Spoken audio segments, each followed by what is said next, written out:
निसर्गाचा एक सिद्धांत आहे। हा निसर्ग ज्यावेळी तुम्हाला काहीतरी देतो त्यावेळी तुमच्याकडून काहीतरी डिमांड करतो, त्याला तुमच्याकडून काहीतरी अपेक्षित असतं। वपू काळे असं म्हणतात की ज्यावेळी निसर्गामध्ये आपण डोंगर पाहतो त्या ठिकाणी दरी पण असते।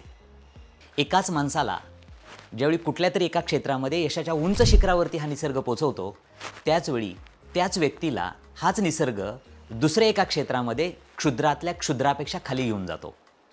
आणि ही देवाणदेवांची प्रक्रिया आहे आणि ही समजून घ्यायला हवी।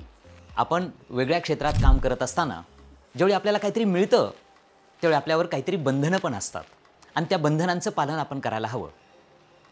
तुम्ही तुमच्या प्रोफेशनमध्ये, तुम्ही तुमच्या नोकरीमध्ये, व्यवसायामध्ये जर चांगलं यश मिळवत असाल तर त्याच्याच दुसऱ्या बाजूला तुम्हाला काही मर्यादा पण असतात आणि त्या मर्यादांचं बंधन आपण आपल्यावरती ठेवायला हवं।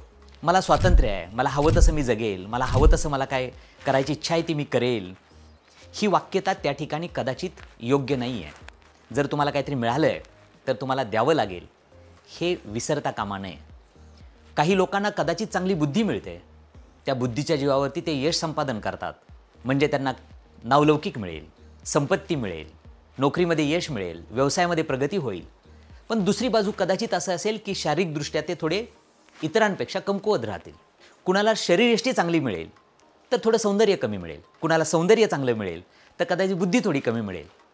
मी सगळ्या क्षेत्रामध्ये सगळ्याच ठिकाणी परिपूर्ण असावं आणि माझ्याकडे सगळं काय असावं अशी भावना न ठेवता मला जे मिळालं आहे, माझ्याकडे जे आहे तेच किती चांगलं आहे आणि त्यात अजूनही मी प्रगती कशी करू ह्याचा विचार करावा, ना की दुसऱ्या पण सगळ्या गोष्टी माझ्याकडे तेवढ्याच चांगल्या असाव्या असा विचार करावा। कोणीतरी म्हटलंय की man can do anything but not everything.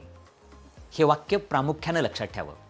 आपण सगळंच काही मिळवू आणि आपल्याला सगळंच काही मिळेल अशी अपेक्षा न ठेवता जे मिळालंय, जे आपल्याकडे आहे ते अजून चांगलं कसं करता येईल ह्याचा विचार करावा। तुलनेमध्ये न अडकता काही मर्यादांची ओळख ठेवावी, मर्यादा आपल्यावरती आहेत हे लक्षातही ठेवावं।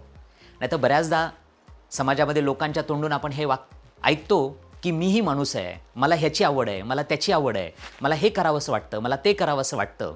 वेगळ्या ठिकाणी वेगळ्या सवयी असतील, वेगळ्या गोष्टींचा तात्पुरता आनंदही असेल, तर कदाचित तुम्ही ज्या क्षेत्रात आहात त्या क्षेत्राला ते शोभणार आहे का, त्याच्यासाठी ते योग्य आहे का, का ती तुमच्यासाठी एक मर्यादा आहे आणि त्या मर्यादेचं उल्लंघन करू नये ह्याची जाणीव आपण ठेवायला हवी।